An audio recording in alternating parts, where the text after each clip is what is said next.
well, not this week, today, I'm going to be talking about dealing with your feeling. So we've already spoke about this on Wednesday, but I'm going to talk about specific ways to start healing it and the neuroscience behind it, because I'm a little geek. So let's geek out together. So just to let you know who I am, my name is Ashley and I'm a therapist. I've studied addiction, I've overcame addiction. I specialise in working with clients who are struggling with addiction in a therapeutic context, but I'm also interested in trauma and childhood. So I've worked with a lot of different clients, but I think the main thing is I've overcame addiction myself, and I've also had the really unfortunate experience of having loved ones who struggle with addiction. So I understand addiction from pretty much every angle. So I am here to offer a little bit of space. Hi, so it's called as Geek. I am a geek. Hello. Offer a little bit of space for just to chat about it. So as usual, I'm just going to spend a little 15 minutes chatting about my little topic for the day and let some comments come in and answer. Hi, Gypsy Dave. How are you? I don't mind being called a little geek because I just said I was a geek, Dave. But I like to say that you're keeping it clean. Honestly, it was so helpful. I've got you and another moderator now, and it makes it so much easier to get through the bloody comments when I'm not just going through sleazy comments. Not on. I am a geek though. Anyways, so dealing with feeling. So I'm going to talk about the neuroscience behind it. And it's really interesting. So when we look at how we feel, right, I'm talking to men here because I've noticed there's 81% of my listeners are men. And there's something that men, typically, not all men, so not every man, but as a society, men, people with ADHD and people with trauma seem to struggle with the same kind of issue, which is when we look at our brain, we've got the left and right hemispheres of the brain, left and right. And the left hemisphere is, if you think of L, is responsible for logic and language.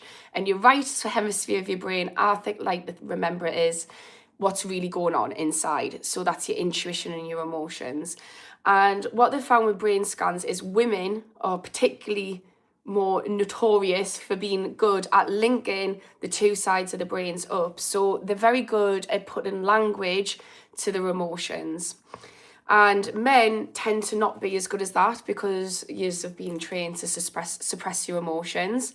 People with ADHD also struggle with this, and people with trauma. So what you find is these are the three subgroups of people who are most likely to engage with addiction. And they are the three subgroups who struggle with emotional dysregulation.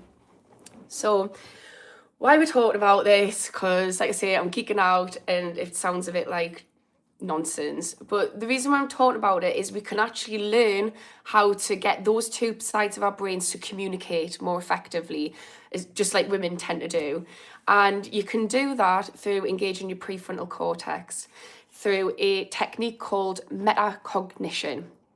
So what metacognition is the ability to think about thinking. So instead of just thinking or feeling, we think about what we're thinking and feeling. And it's a skill that you can learn, and you can literally start today. So if we start to apply metacognition to this issue, which is we're struggling to put language to our feelings, aka cravings if it's addiction, or the trauma that's going on that we're suppressing, then actually what we can do is we can strengthen metacognition, which also increases impulse control and lowers emotional dysregulation, which will put you in a better footing to get over addiction. So how do we do that? And this is the simple part. I know that wasn't as simple. But the way that we do that is simply naming how we're feeling, naming why we're getting a craving. So that is just saying, I'm feeling angry, and then thinking about why we might feel angry. Or if we have a craving, saying, I'm having a craving, which means I'm feeling stressed. Why am I feeling stressed and anxious? And just by doing this, one, you're strengthening your capacity to regulate your emotions, but two, you're also strengthening metacognition, which means you're going to be better able to handle impulse control. That was really long. I hope that made sense to people, but that was my little rant for the day. Let's see what people are saying. Hi, Gypsy Dave, who's saying, welcome to School of Addiction. Please be respectful to our channel hosts and keep your comments respectful, please. Yeah, please do. It's so much easier. But if anybody has any questions about addiction or mental health, feel free to ask us and I'll do my best to answer. I am a therapist, so I am able to do that.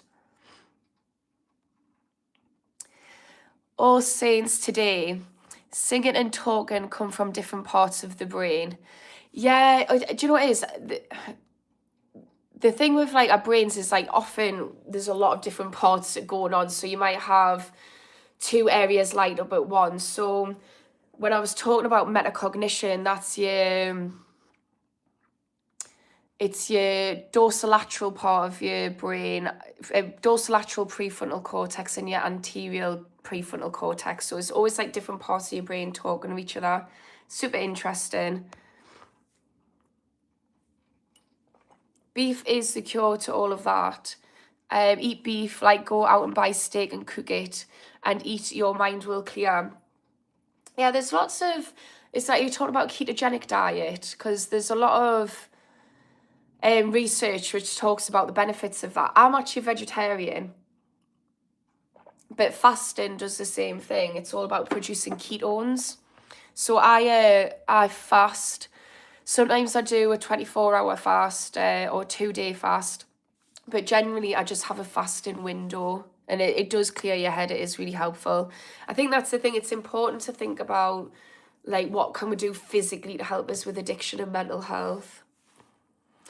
Morning, Ginge. I'm a fellow Ginge as well. So how are you doing? Hi, Yorick. George. Oh, I've already answered George. West, I have child PTSD. The past hurts me. Yeah, I've got childhood PTSD as well, West. It's a really tough thing to deal with. What kind of support are you getting it for the moment? And yeah, Ginger's from your part of the world, Ashley. We've got a fellow Ginger Geordie. Love it. I was a bit of a gobful. Hi there. I'm just going to call you good. I don't know what that first word is. How are you? I'm good. Ginger, I'm an ex-addict, 20 years, clean off heroin. Absolute veteran, some boy. What would you say to anyone who's listening who's struggling with addiction, Ginge, that has helped you? What would you say was the thing that helped you or got you over the finish line or kept you going? West, nothing. Are you needing support for it? Because I know a really, really good therapist who does somatic. So you might have heard of EMDR, which is something that they use for PTSD, often with veterans or survivors of abuse, sexual abuse. But there's another emerging type of therapy called havening, and it's really good for, because it does physically, trauma does physically hurt you. It elicits a response, which they do say lights up the same regions of your brain. So it does physically feel painful and it's stressful. And oh God, I can't even begin to put into words what PTSD feels like, but it's bloody awful as somebody who's overcome it. But I did some work with her and she's amazing. And havening actually helps you dismantle the intensity of it. So if it's something that you're wanting to work on, she does charge, but she charges a very reasonable price for what I've found for somebody. I can absolutely put you in touch.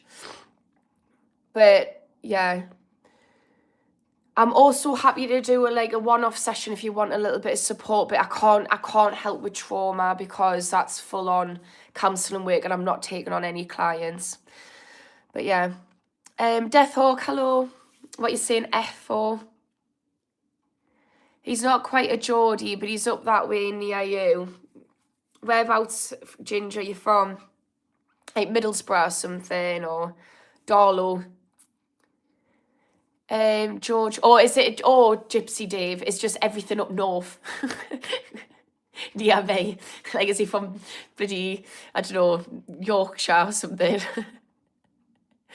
George Cross, I don't have child PTSD. My dad would cook out steaks and hamburgers daily, so beef is the cure. Eat more beef.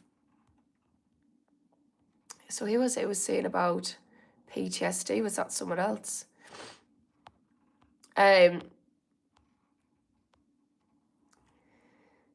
Good. Have you heard about ADHD? Yeah, I've got ADHD. I'm also just finished writing the last chapter on a book about ADHD and addiction and trauma. So yeah, do you have ADHD? Good. Has anybody got ADHD? Would you like some support with it as well? If anyone's got any questions about addiction or mental health, fire away, because I'm a little geek and I know a lot about addiction and mental health, and I'm a therapist, so I'm happy to answer questions because I know it's quite hard to get hold of a therapist these days. It certainly is in England. Middlesbrough. I went to university in Middlesbrough. That's where I studied about addiction, actually. I did my master's there. I do like a Parmo, but I'm a vegetarian. But they are very, very good. If nobody's tried a Parmo before, it's the delicatessen of Middlesbrough in England, because I know there's a lot of people from the States watching. And oh my God, I would say it's the only good thing to come out of Middlesbrough. Joking, not joking. No, my degree came out of Middlesbrough, another good thing. Punk Professor, do you know where Chipping Norton, Oxfordshire is? I don't know. I'm taking Oxfordshire is Oxford, so down south. Deathhawk, CPTSD. Yeah, I've experienced CPTSD and PTSD from sexual abuse as well. What was weird is when that's how my addiction started. I say this all the time. I was addicted to mind-altering substances. I took drugs and alcohol all of me adulthood, basically, up until early 30s.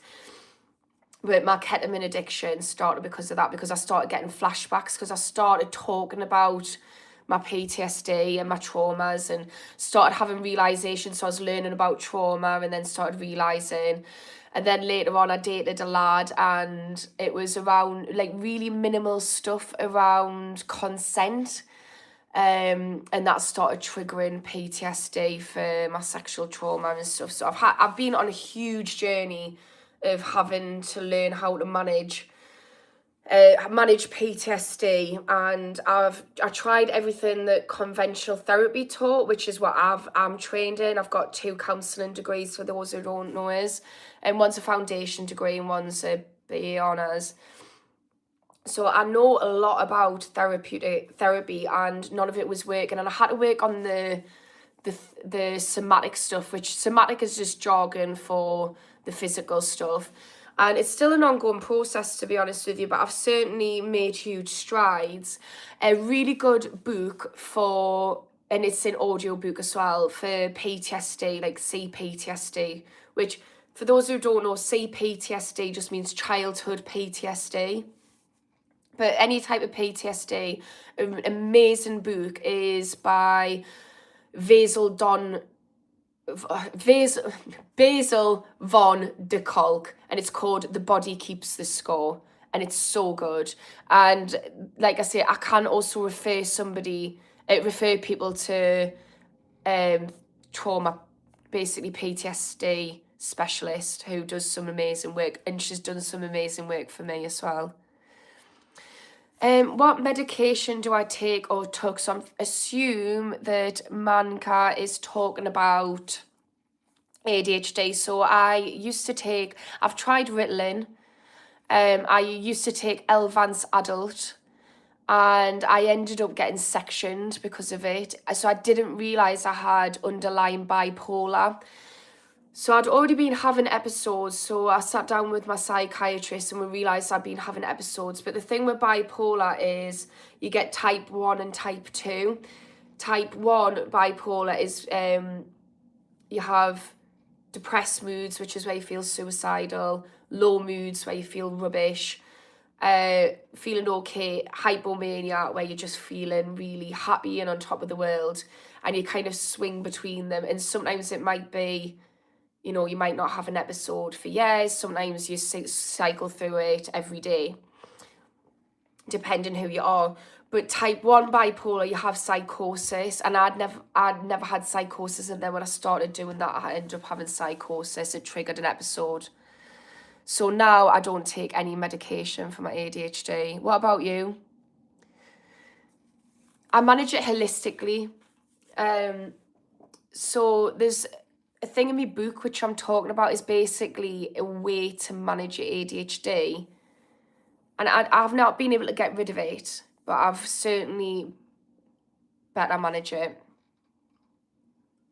It's not hindering my life like it was, but that's what I'm talking about in my book. Chipping Norton near Banbury. I don't know. Do you know, you know how I was joking saying everything's up north to you, like everything's just down south to me. I know a few places in central London, so I've got friends there, but I don't know where the bloody hell Banbury and Chipping Norton is. You're just all southerners to me. Punk Prof, yeah, Callum lives Chipping Norton. Is it nice? Watching from France, hello to France. I've been to France a few times. I've been to Calais quite a lot because my dad used to live in Dover. And I've been to Paris a few times. So I went travelling, I went interrailing, I went to Paris, and I went to Paris for my 16th, was it 16th or 18th birthday? 18th birthday. So bonjour. Home of Clarkson's Farm is Chipping Norton. Okay, right. We've got an association now. Carver, what do you mean by that? The drink? Gypsy Dave. I'm just going to call you Dave. Although Gypsy Dave's got a really cool channel. You should all watch it. Like, go add him on YouTube. He goes live as well. He's a giggle. A raw, as we would say. Sebastian Barone, hi, watching from Seychelles. You will see me here very often from now on. Brilliant. Good to know. Give us a subscribe, anybody who's watching. I'd love that. MNX, I study psychology, criminology.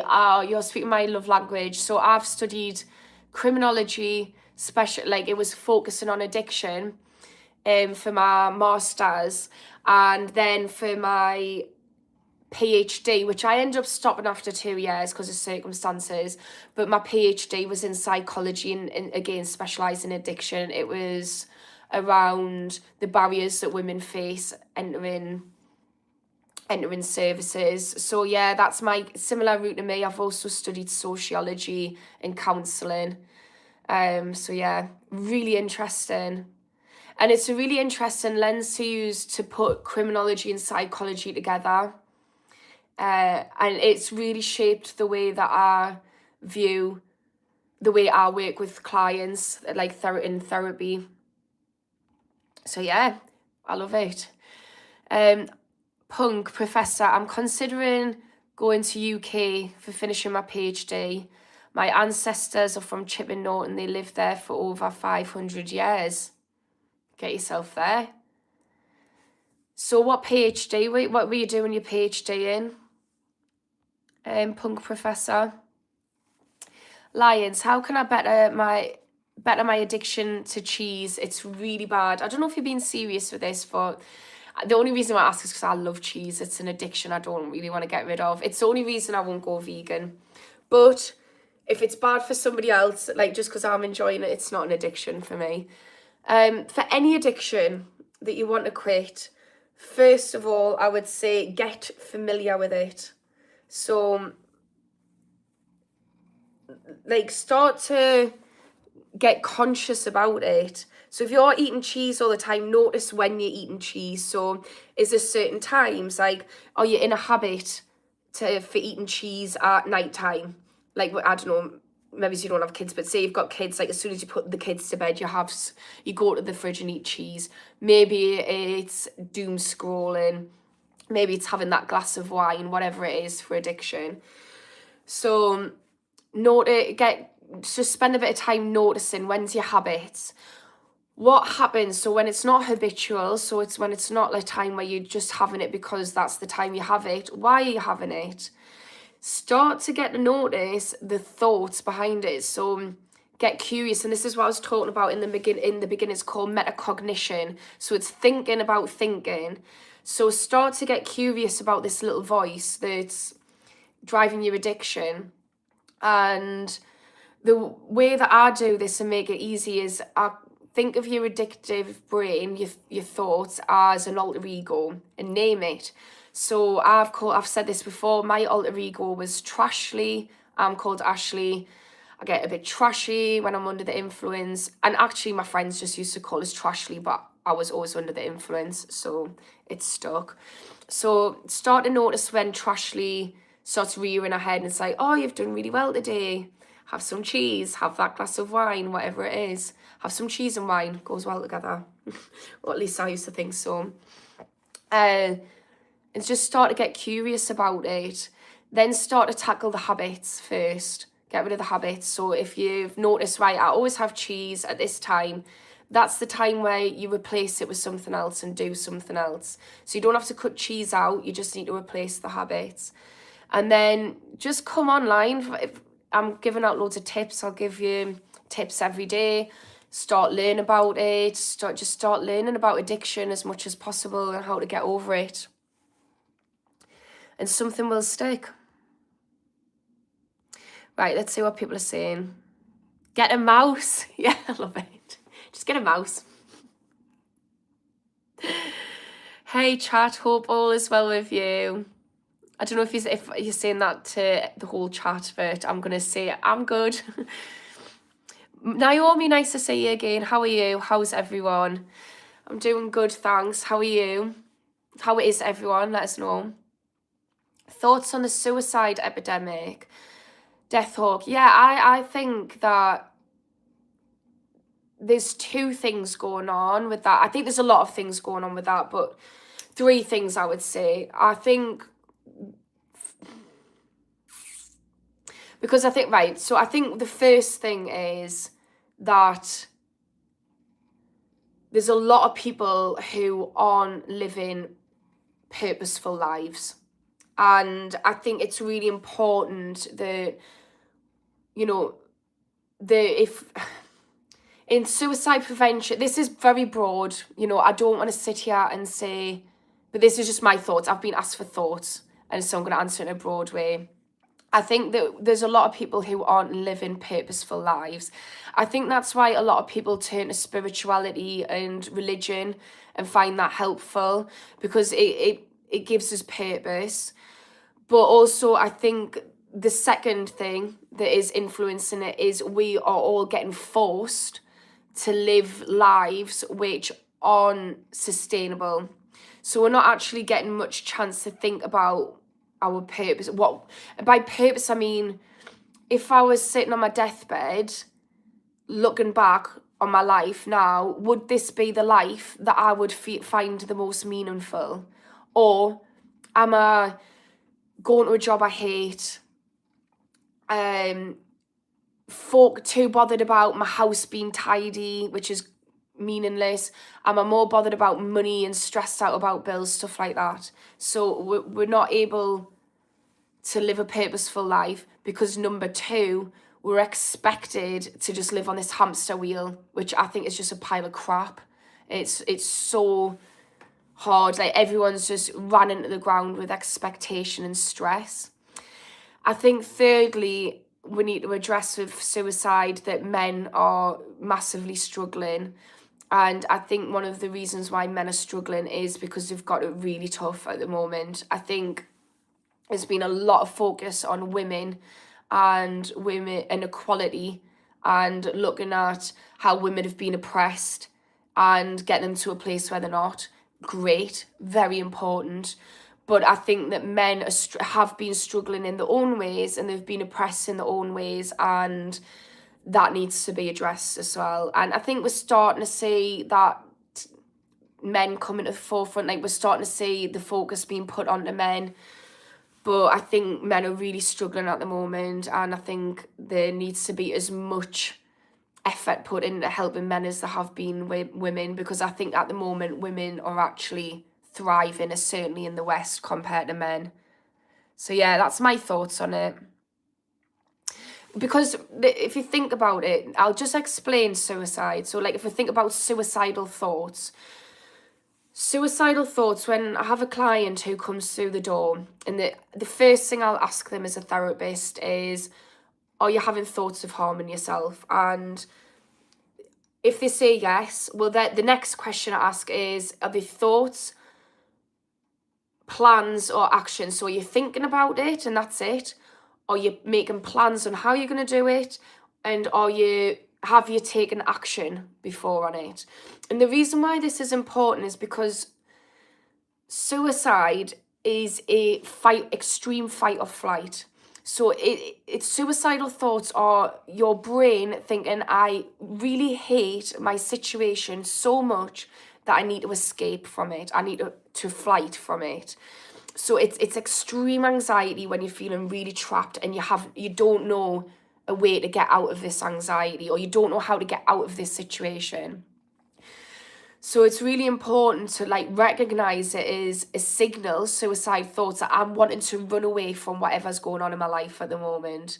So that's why I say purpose is important, circumstance is important to look at, and I think men in general are really, really struggling. So that was a long-winded answer, but I feel like it's a very complex situation. But yeah, that's in a nutshell, my thoughts. Let's see what else other people are saying. What's other people's thoughts on it? And keep it kosher, by the way. I don't want any negative answers to that, like any stalky answers, because it's a big deal. And I've actually lost a really good friend to suicide. It was really painful. I'm sure a lot of people know someone. In fact, 2 friends. I've lost 2. I've just remembered my other friend. It's not mental health. The truth is you have a spirit, and it's spiritual health. Receive the truth, or Mark. Yeah, I think that's what I was saying. Like I think spirituality I think it's not necessarily spirituality. I think it's about being connected to something bigger than ourselves. I say this all the time. It might be religion, spirituality, or just faith in humanity. I think we're all living very individual lives, and we're tribal animals. We're supposed to be connected, and actually tribes are really religious.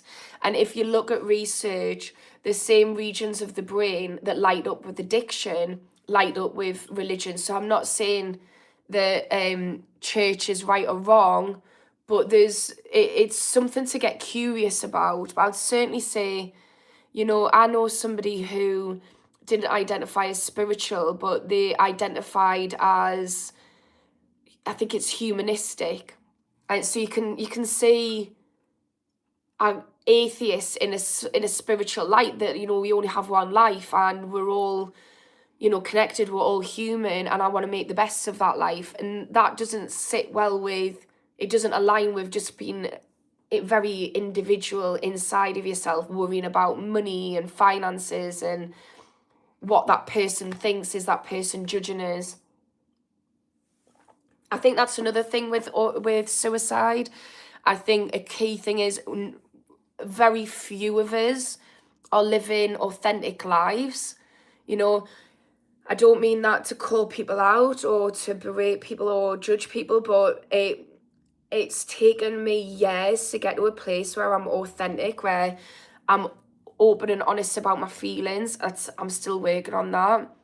Where I just do what I want to do, no F's given for judgment, where I've let go of shame, where I start doing things for me.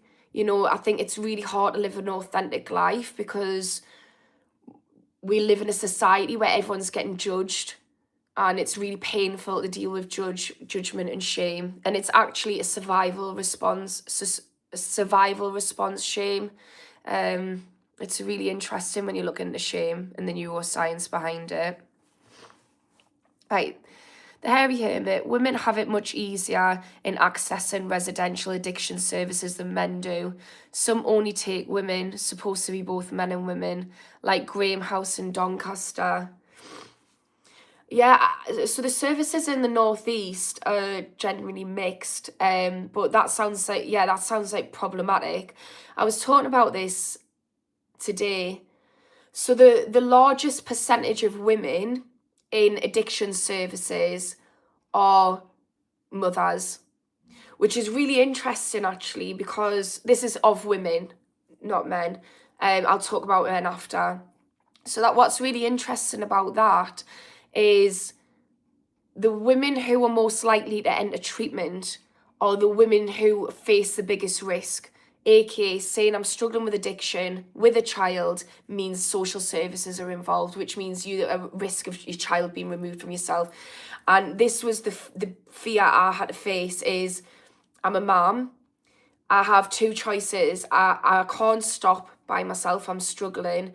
So I either reach out for support and face the very real fear that my child will no longer be in my care, or I continue to be an addict who's responsible for a baby, which either way was a scary route. It was like I felt like I was damned if I do and damned if I didn't.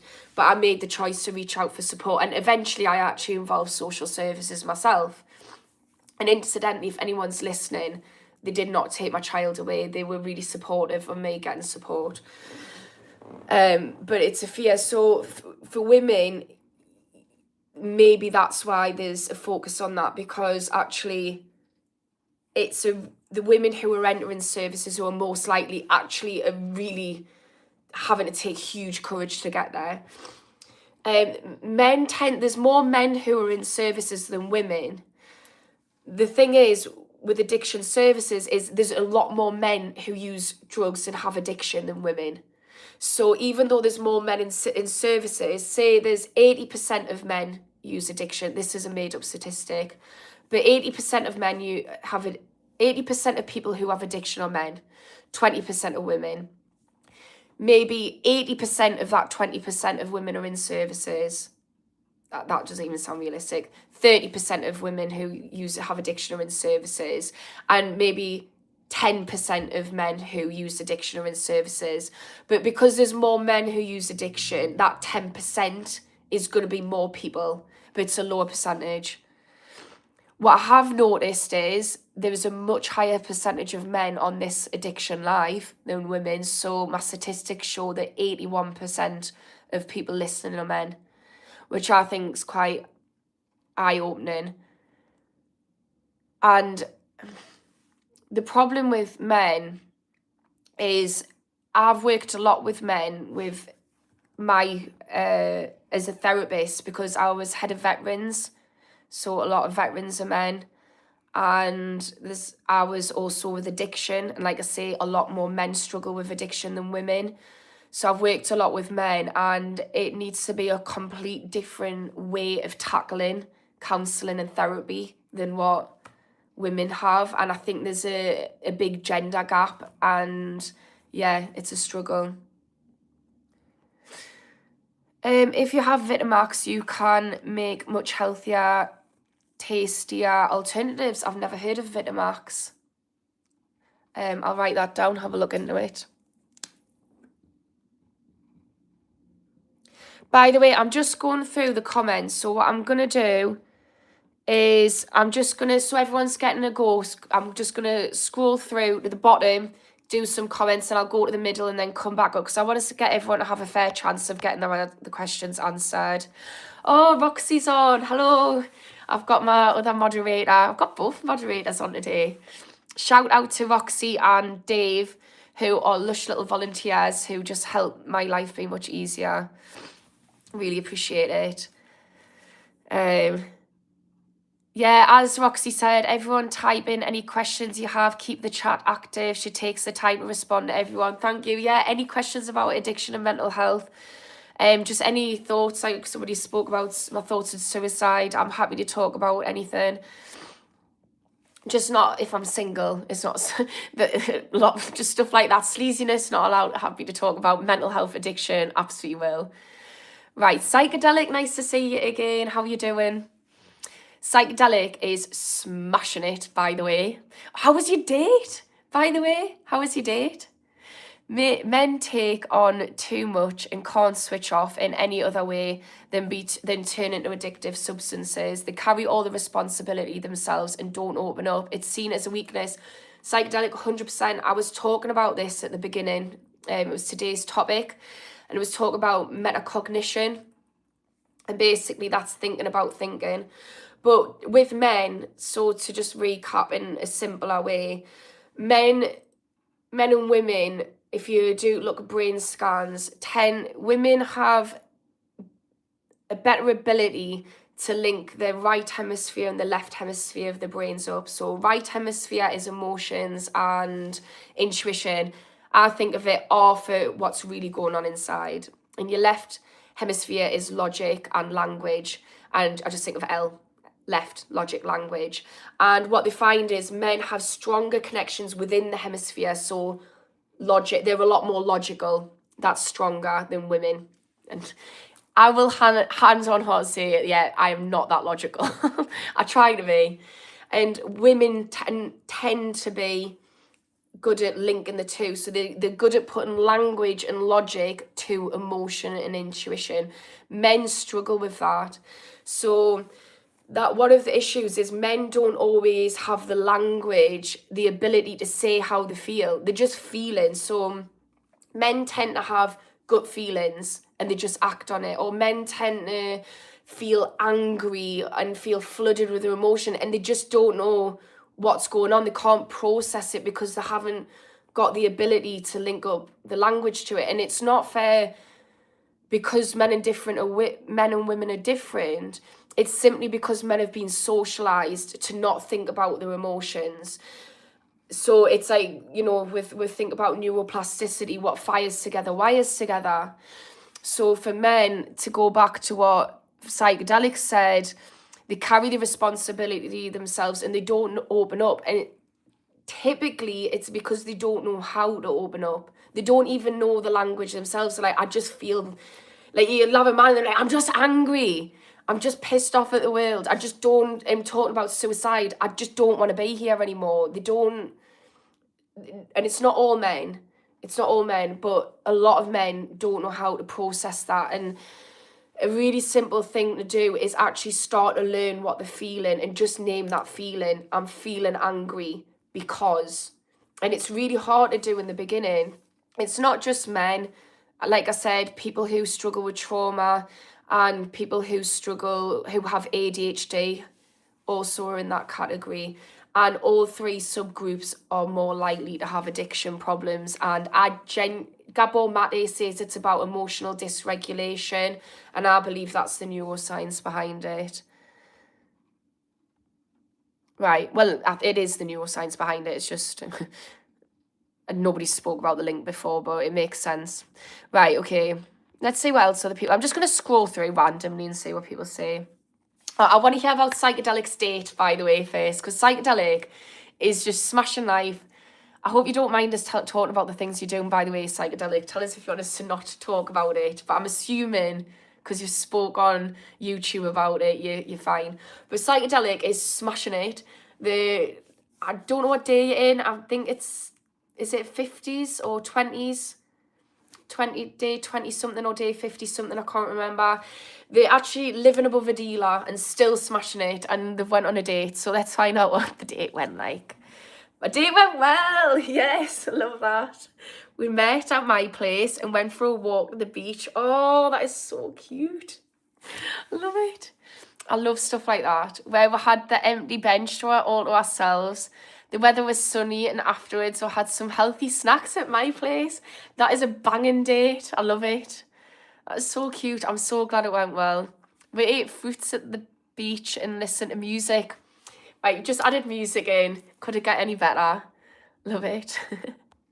Right, let's see what People are saying, post this is some weird shit. Oh, I don't care. I'm weird and proud, man. Right. So, yeah, please hit subscribe. Let's see what other people are saying. So I'm just going to go to the middle because I'm just going to try and get people a chance to get their messages seen. Women have it much easier. Oh, I've read that one. Right, I'm back to the beginning. Let's go. Genuine question. Do you get paid to monitor? So no, they're just doing it to be canny. They're volunteering, just like I'm volunteering. Do you know what it is? I'm hoping to get paid for doing this. And obviously, like, if people, I'd like to pass it forward. But no, just volunteering. I don't know if my two moderators agree with this, but like for me, I think once you've, because it's not even just me, there's people like psychedelic and stuff. There's a few people who come on and who's overcome addiction, who help other people by sharing their story and what works and what doesn't work. And I think when you've been through addiction or mental health, you just feel like this mad empathy where you just want to support other people to not feel the way you felt. So like that's what it's about for me. But ideally I get paid and I can just do this stuff like this. Like that would be the dream, wouldn't it? Getting paid to help people and then passing it forward to the people who are also helping. Right. Ray, let's see what Ray's got to say. The problem with therapy is it costs a lot of money. My friend told me he becomes more depressed after going to therapy. Two very big problems there. And three, if you frame it in the reference of addiction.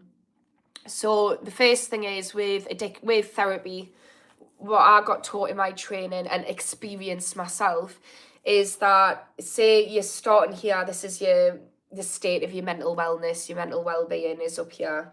And you start here and then you get much worse because you're unearthing all of your traumas. So that I was unearthing all my stuff in counselling training.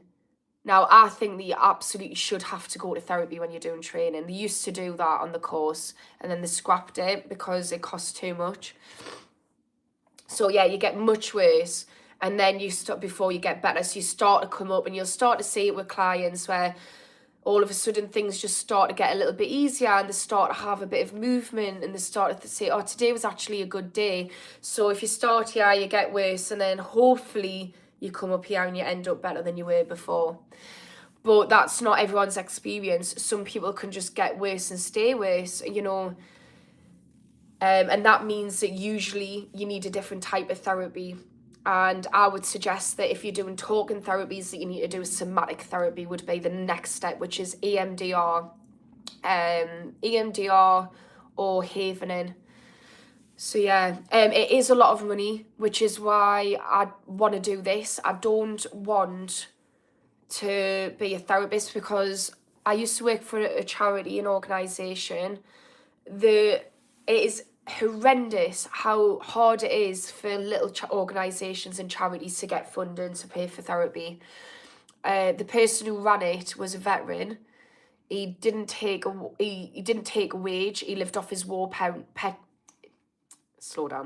He lived off his war pension, didn't take a wage, and the hassle he had to go to get funding and grants was just horrendous. It was really sad. So charities are struggling to get funding, which meant my wage couldn't be enough to go part-time when I became a mum, which meant I had to go private. I didn't like it. I worked for BetterHelp, very accessible, absolute rip-off. I hated it.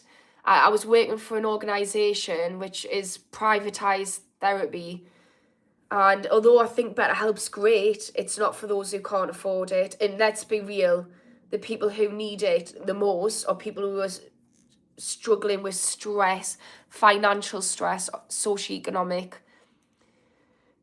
deprivation, basically, in jargon, who are dealing with stress of money, adding on top of traumas and stuff. It's just disgusting. So Ray, I fully agree. Yeah, I would say the best thing you can do is start reading ways to help yourself. The Body Keeps the Score is a great thing for therapy.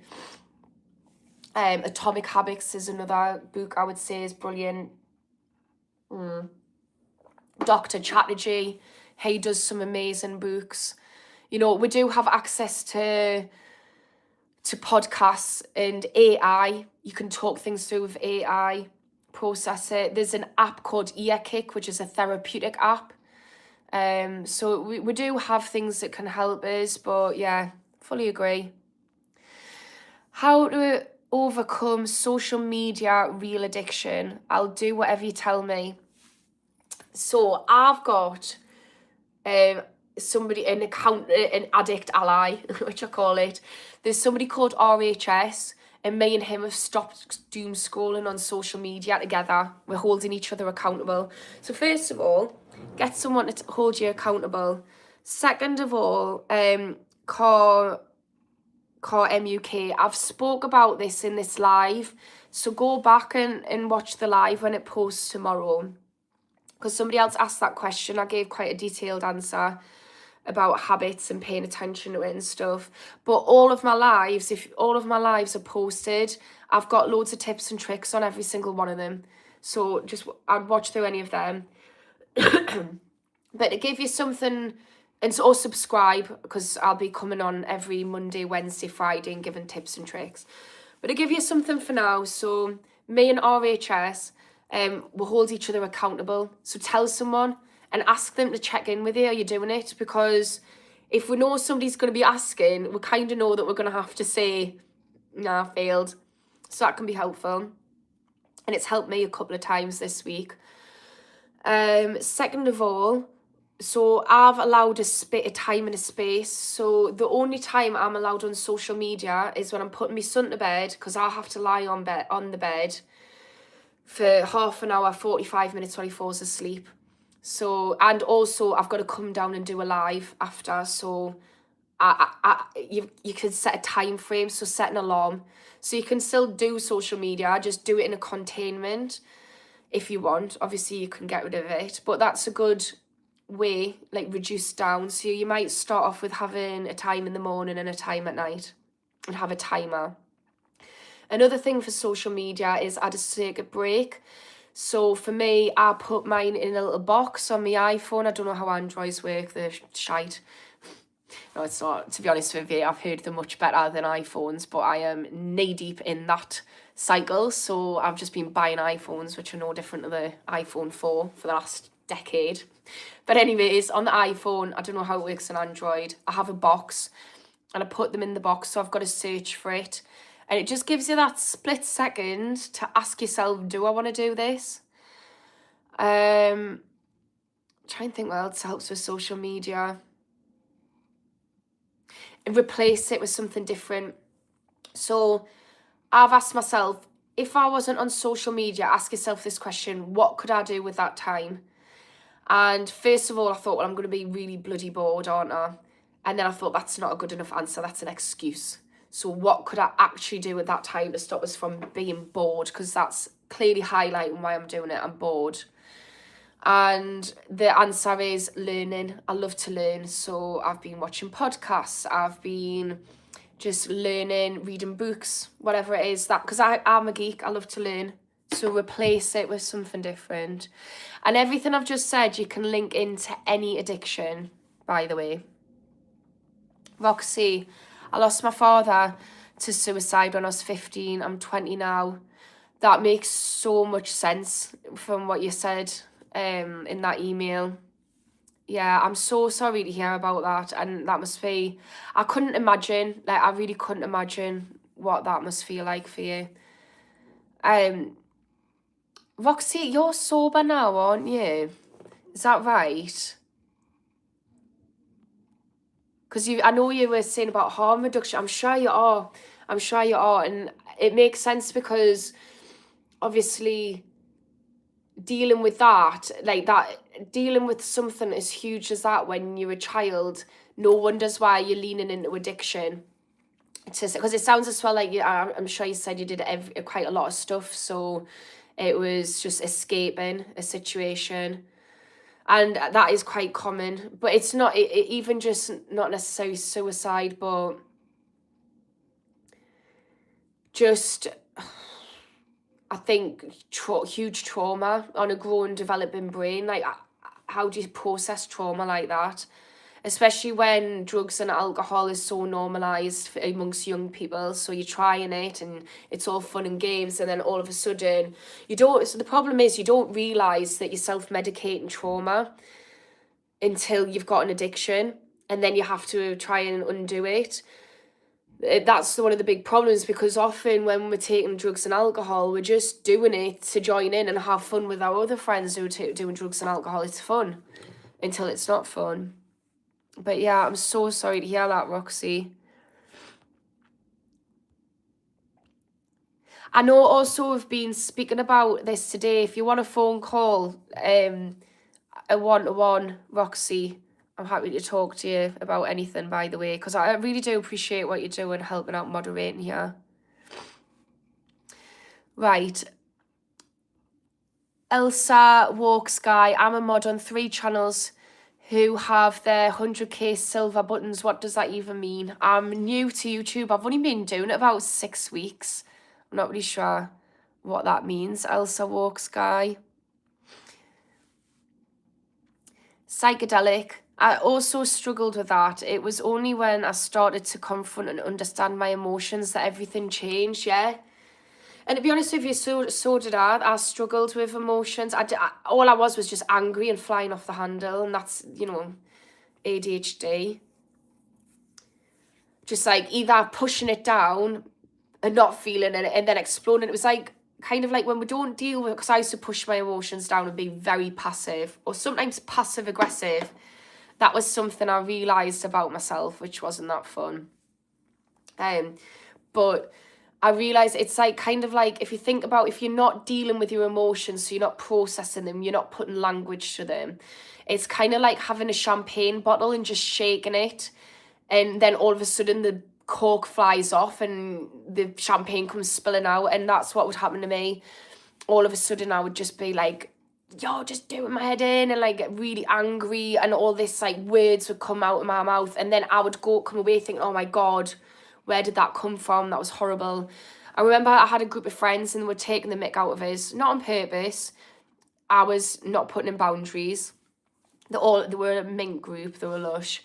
But they were all taking the mick out of my house. My house was a session house. We used to call it the crack den. There was never any crack, but it was just, we used to take a lot of drugs, and it was a lot of fun, and it was a lot of mess, and it was on me to clean it up. And I remember I started kicking off about a toothpaste, and everyone was like, whoa, like I never kicked off once. And they were like, whoa, why are you kicking off over toothpaste? And I was like, because he used to take the piss. And if everybody, and they were like, well, I don't take the piss. So I'm like, well, you take a little bit of piss. And I was like, and if everybody's taking a little bit of piss all the time, that is a lot of fucking piss being taken. And I just was mental, and I just screaming. And then after, I thought, oh my God, I've just been kicking off about some toothpaste. But that's what happens if you're not ever naming your emotions, you're not ever talking about them, you're not ever telling the other person so they don't know that they're doing anything wrong. They're just coming up thinking I'm fine because I've never said. And then all of a sudden I'm shouting. Well, I wasn't shouting. I was just dishing out home truths in a dramatic way. So I'm being dramatic. They're feeling guilty. They don't know what's happened. So yeah, it's good to learn about your emotions. Right, let's see what other people are saying. I'm just going through it random here, guys, so that try and get as many people answered. But there's loads of people on today, and there's lots of comments. So sorry if I'm not answering everybody's, but I'll do my best. I like that everyone's talking to each other. I keep doing that as well. That's my dream. I just want a little community where we'll have other people helping each other out, because I think that's the thing with addiction. We just all feel alone in it. And mental health, it's a lonely spot.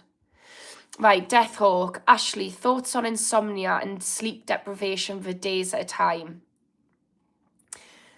I'll be honest with you, because I like to keep it real. One of the biggest struggles I have is sleep. It really is. I struggle with sleep. I always have.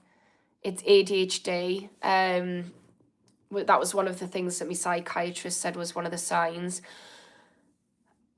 I struggle with insomnia for days because I've got bipolar, so lack of sleep triggers a bipolar episode, and a bipolar episode triggers like a sleep, so it's the chicken or egg.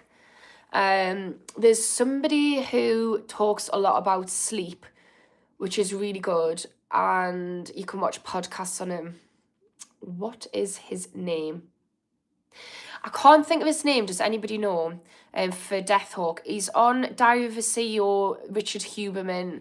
There was loads of things on there which has helped me, but it's still something that I struggle with bipolar. But he's a sleep specialist. He's got longish hair, like long blonde hair. And if you type sleep Diary of a CEO and look for somebody who looks like that, that'll be him. But I just cannot, for the life of us, remember his name. But basically, he knows the most about sleep. He's the leader, the expert in the field, and it might be worth watching him. But what I know is that it's often to do with hypervigilance, habits. But I'd definitely say go watch him, because one, I struggle with it, so I'm a hypocrite to be dishing out information on it, and two, everything I learned was from him and he knows a lot more. Could you scroll up and look at my last message, Triggs? Yeah. I wish this was a little bit, like, I wish there was some way that people, like, could pin comments, or just, like, that I could, like, yeah. Right. I'll try and look for that comment, Trig. People bear with. Right. Oh, my God. Okay, I'm so glad you told us to look at your comment and was patient with us. So I'm just going to call you Trig. I lost my son, stillborn, on the 23rd of October. I'd just gone. His funeral on Monday. Just staying strong for everyone, but I know I'm going to break. Trig, would you like a one-to-one session? Just I do offer for people who are struggling. Just there's somebody called Windy Dryden, who's quite a big deal in the counselling industry, and I was fortunate enough to do one of his a lecture by him, and he is arguing that sometimes people just need one therapy session. So I can't commit to giving people full therapy. What I can do is offer just one session to people in dire straits. And Trig, I had a molar pregnancy. I couldn't even begin to imagine what a stillbirth is like. But I have some empathy in the sense that I had a molar pregnancy and it was really traumatic and it was awful. And I would love to one, signpost you, because there's a really good service charity which are really helpful for people in your position. And I assume you've got a partner. I don't know if you're the mum or dad. It's hard to tell off your name. But this charity is really good, so I'll signpost you to them.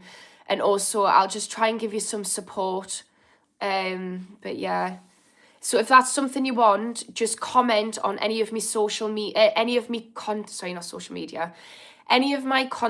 so any of my lives or my shorts, just comment support group, and I'll give you my email and I can arrange that one-to-one free of charge. But yeah, I'm so sorry that you're going through that. To answer, so that's yeah, I wouldn't even know how to talk about that in a short snippet, and I don't think it would be doing justice to talk about it. What I will say is it's a really kind of hard grief to go through, anything to do with losing a child.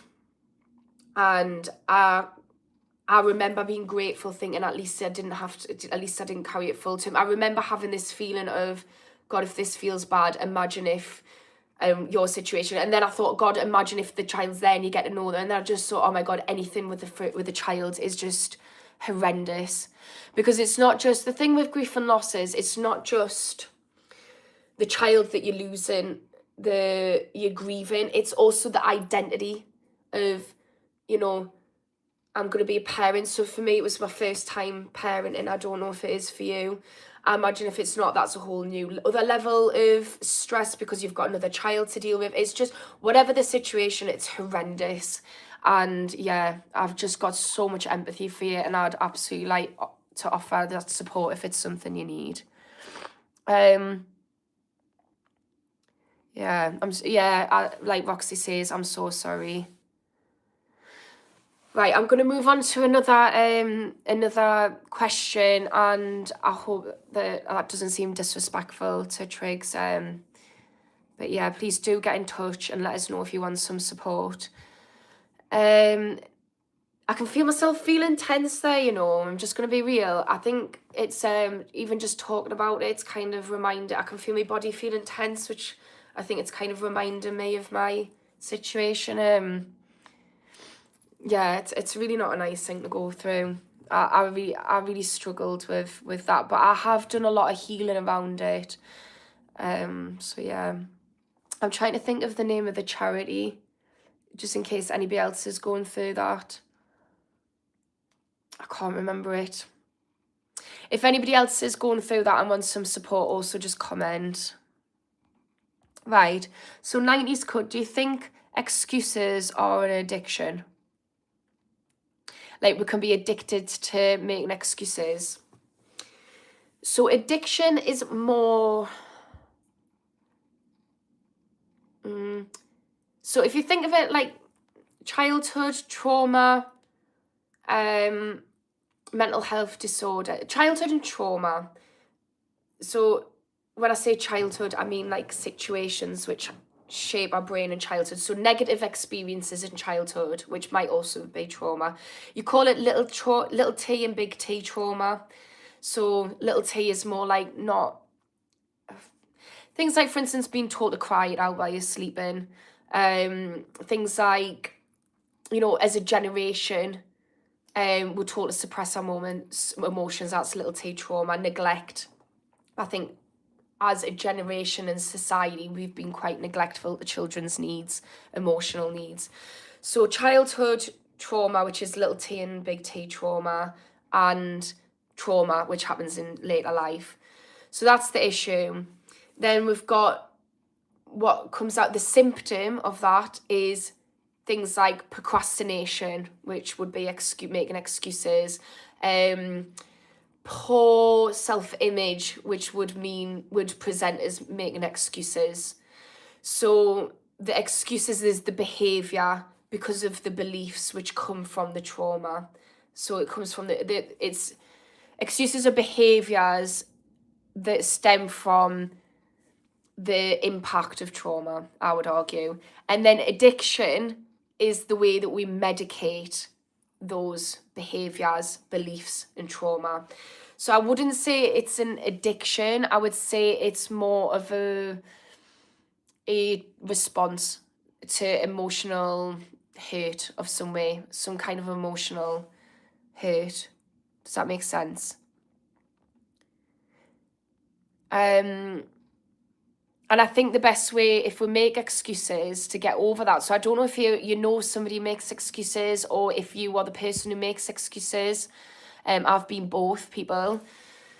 The best way to deal with excuses or any kind of behaviour that you like maladaptive behaviour that we've got, maybe it's lying, we tell little white lies, maybe it's big lies, you know, like just lying in general. Maybe it's being passive, people pleasing, maybe it's excuses. The best thing to do when we're having maladaptive behaviour, a defence mechanism essentially, is first of all, name it. So say I've got this defence mechanism. Be compassionate, so be truthful with yourself. Be compassionate towards yourself about that truth. Just say, well, if I'm doing this thing, it's clearly stemming from somewhere. Why? So maybe I make excuses because I don't think that I'm good enough. I'm a procrastinator. That's what my excuses are. I don't think I'm good enough to follow through with something because I feel like I'm going to fail. And I don't like the feeling of failing because, whatever, work out where it comes from in childhood. Use AI if you're... First of all, notice. Then when you try and notice in real time, so say you make an excuse or you lie. Once, and I'm talking about lying because that's I used to tell little white lies all the time. I used to tell lies all the time when I was really young, and noticed. So basically, you notice, first of all, you notice the behaviour, then you work out why the behaviour. Then when you do the behaviour, it's usually in hindsight you think, oh, I've just lied, or I've just made an excuse, crap. And then you say, this is why you need to find out why you do it. You say it's understandable that you've just told that lie or you've just made that excuse because that stems from your childhood when X, Y, and Z happened. So you be compassionate with yourself. Then you say, what would I do differently? What would I have said differently? And you just go through a process of this. And what you'll start to notice is that you start to form a neural pathway of recognizing that you're lying and doing differently. And instead of it being after the event, it starts to be in the event. And you'll start to go and tell a lie and you'll think, oh, wait, hang on a minute. We're going to tell a lie. It's understandable, but let's do differently. And you do differently and you rewire your brain like that. If somebody else is making excuses, be compassionate, recognize it's probably stemming from some kind of emotional hurt. And if it's affecting you, put in some boundaries and do that by being questioning them. So say, look, I understand you make excuses. I'm not getting at you. I get there's obviously a reason that you do that. And, you know, I'm not here to judge, but I'm just here to say how it's impacting me. And then put in a boundary and just say, like, if you're going to be making excuses, then unfortunately, this is what I'm going to have to do. Right. It's been an hour. Let's have some coffee. I'm going to take a little break. Right. I'm going to scroll through, see what other people... Magic mushrooms are fun. I think all drugs can be fun. I'm not going to deny that. I think there's a reason why people get addicted to stuff. But mushrooms tend to be less addictive than other drugs. Yeah, I can't say I've got anything bad to say about mushrooms, to be honest with you. I wouldn't advocate for them if somebody's struggling with a mushroom addiction, they're struggling with mushroom addiction. I know somebody who's had an MDMA addiction. That scores low on I know somebody who actually, it was quite funny because we just started laughing, used to take the mick out of him, but he was getting off alcohol addiction and I was like, you're the only person in the world who's ended up with a mushroom addiction. So anything can be addictive in it and, you know, everyone can have fun in it.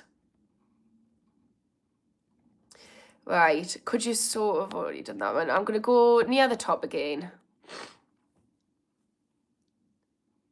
Yeah, Psychedelic said, make a second phone and leave it in the car if you can't stop scrolling and make an hour of media for the beginning or more. Yeah, it's pretty just putting that, like what Psychedelic's talking about is when we have an addiction, try and put space between it where it gives you just that window to think about it. Like, do I really want to do this? So putting your phone in the car, you can either, you know, if you used to scroll in a bed, leave your phone downstairs and go to bed without your phone. So you've got to get up and go downstairs and you're like, oh, I want to scroll. But then you've got to get up and go downstairs. Or if it's in your car, you've got to get up and go.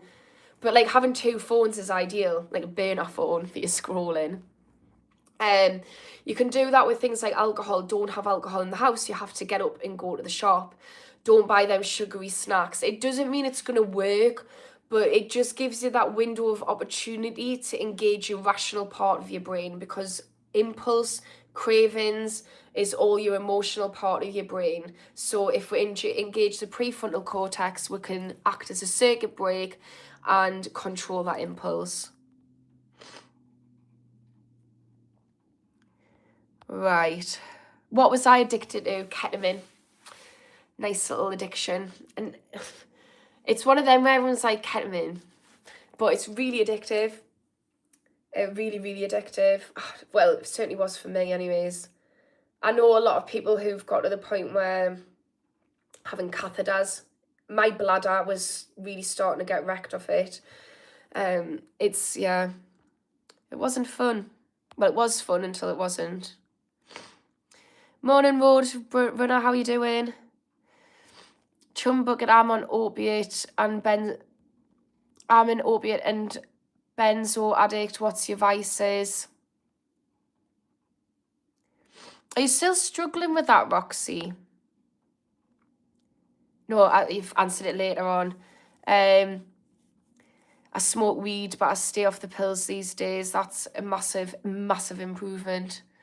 That's the thing. It's like, I know a few people who smoke weed who used to struggle with like heroin and stuff, and they're living really happy, fulfilled lives. And it's about accepting, you know, if weed's not a problem for you and it's better than what you were doing. It's just sometimes about us saying, like, this is what I do, it's a much better life, and hats off to you.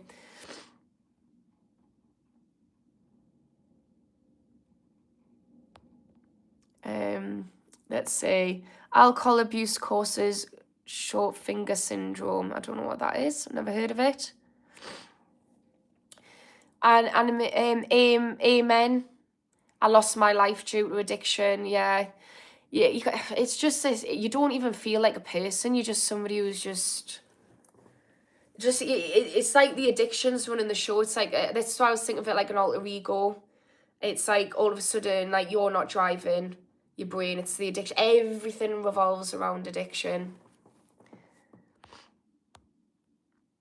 Who's been on 4 months? I haven't seen that comment, but congrats to 4 months. That's a really good spot because your brain now is starting to rewire, and the cravings, the intensity starts to go down after 3 months. So that's amazing, whoever's done that.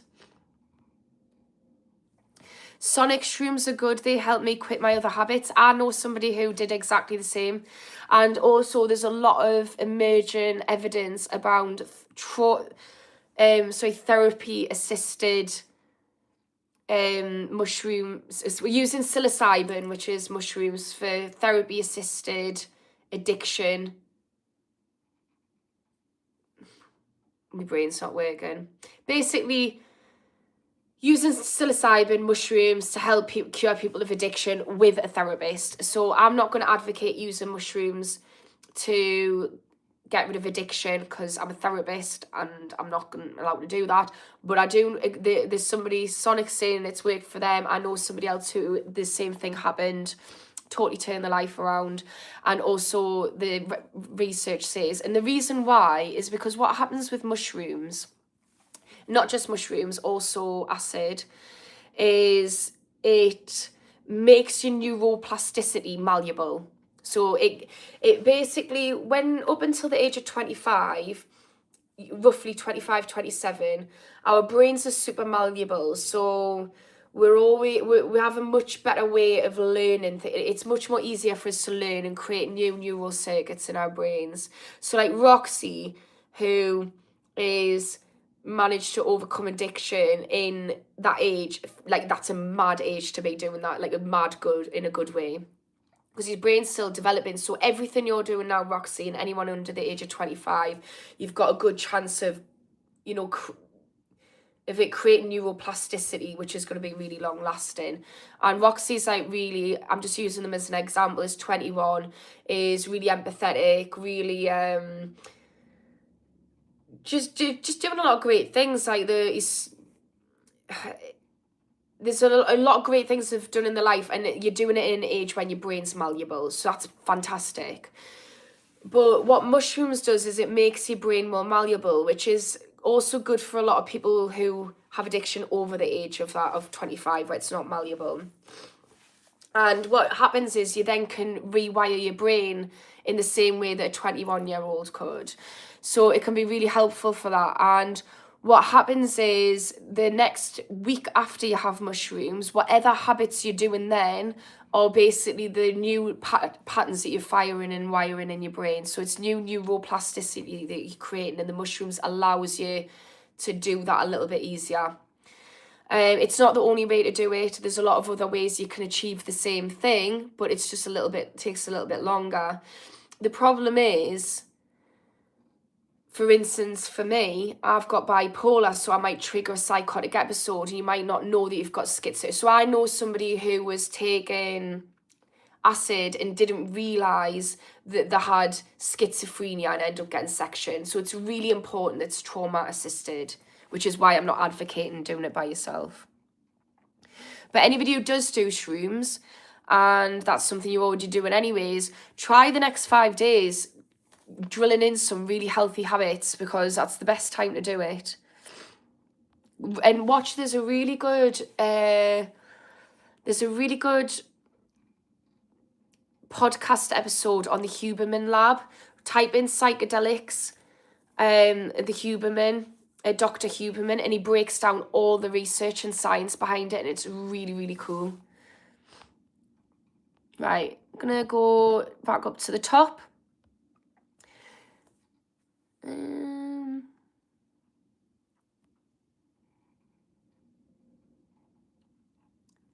Right. So psychedelics said something, but I'm going to say what somebody else said to try and give different people. I just keep landing on you, psychedelic. Thanks for commenting though, because you obviously comment a lot, which I appreciate. So Robert, read the word of God Bible on emotions and lean not onto your own understanding, given that we are all sinners. Yeah, everybody, sinners just means to miss the mark. It's an archery term. We all sin. But I think what I don't like about the Bible is sin sounds so negative. I think reframing it to we all make mistakes, and I think that's part of the human condition can be really helpful. Let's see what Roxy's saying. So Lyle, Roxy's replying to Lyle, so let's try and find Lyle. Lyle. Thanks, Roxy, for holding the fort, by the way. Lyle. Right. Right, I've not seen all of them, but let's go to the top. So we've got, I'm also addicted to counting in lucky numbers before I finish doing something. Avoid 30, yeah. Sorry, Roxy, spot on. It does sound like OCD. It might be things like, so OCD is an interesting one. OCD is where we fear, when we feel out of control, we try and control in micro ways. So if you think about, if like on a big scale we feel out of control, so then we try and control the little things, and it makes us feel regulated. Lyle, if you're struggling with this, again, I'm happy to do a one-off session with you to help you with that. But yeah, one thing that, well, yeah, I'm getting tired, so I'm going to do 2 more comments.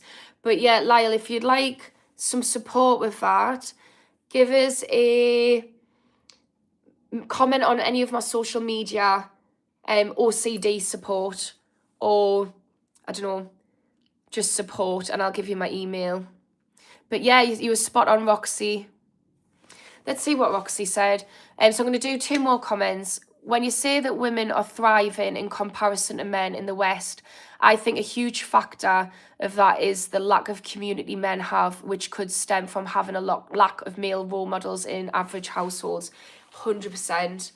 Yeah, I really do think so. And I think that, you know, men, there used to be a lot of camaraderie for men, and I think women are more struggling with this as well, but certainly men.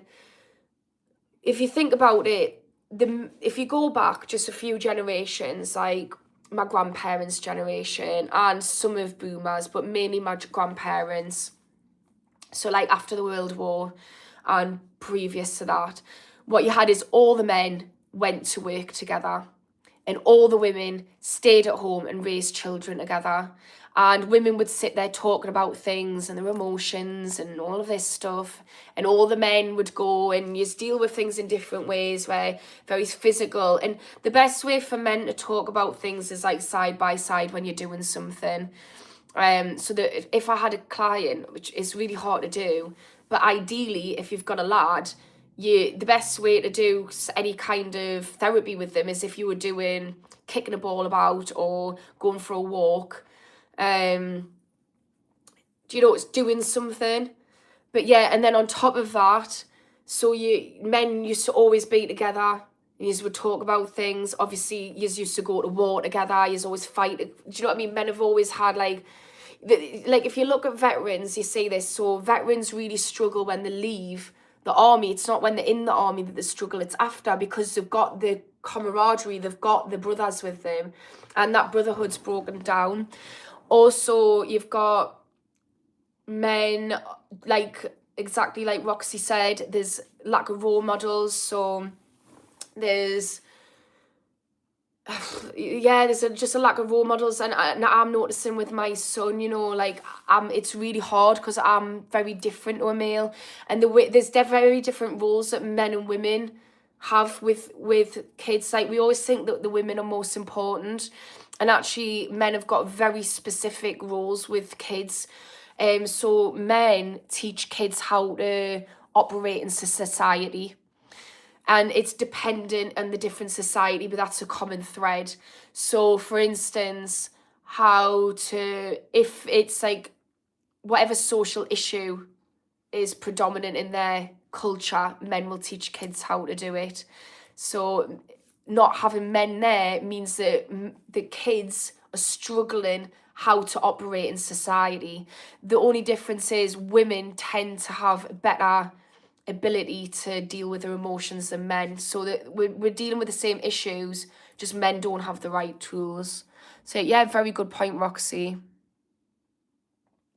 Oh, Roxy, Lyle, you said you're addicted to counting numbers, which could be more akin to a disorder known as OCD, which I myself have been diagnosed with, and that's part of the reason I've been self-medicating.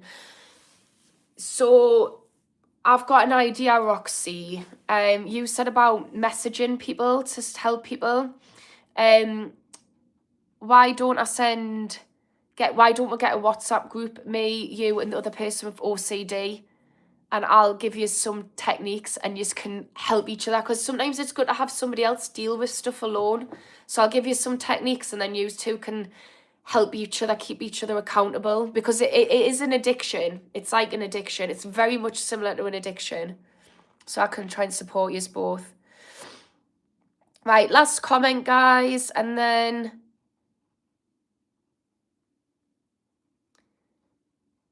let's see what the last comment, and then I'm going to go, and I just want to say sorry to anybody that I haven't answered the questions to. But before I answer the last question, I will be back on tonight at 10 p.m. No, that's a lie. My brain's not working. This is why I'm going at 9 p.m. And I'll be back on Monday at 10 a.m. And thanks for everyone who's joined. And if you haven't subscribed, please subscribe. It's super free and helpful. Super helpful and free.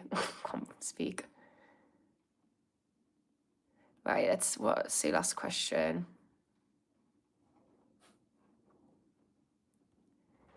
Yeah, this isn't a last question, but I'm just agreeing with Roxy. MDMA is so easy to get addicted to. It's just a designer, a stimulant. Yeah, I mean, to be fair, I've got my drug of choice, which is what I was addicted to, but I do love MDMA, I'm not going to lie. I mean, it's called ecstasy for a reason. I can understand why people are addicted to it. Yeah, right, I'm going to end it on what Psychedelic said. You're not addicted to the substance, but to the feeling. And MDMA naturally gives you that cozy feeling that most people are missing. Yeah. And it does. It's that. And I think all drugs do it as well to an extent, because you produce dopamine. And as Gabor Mate puts it, he interviewed somebody who was a sex worker and heroin addict, and she described it as a warm hug.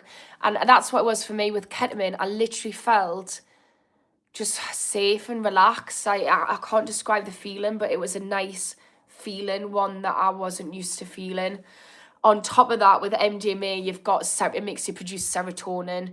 If you look at more opiates, then it makes you produce, well, opiates, which are like a pain relief. So all drugs make you produce dopamine, which is the feeling the psychedelics talking about, which we get addicted to.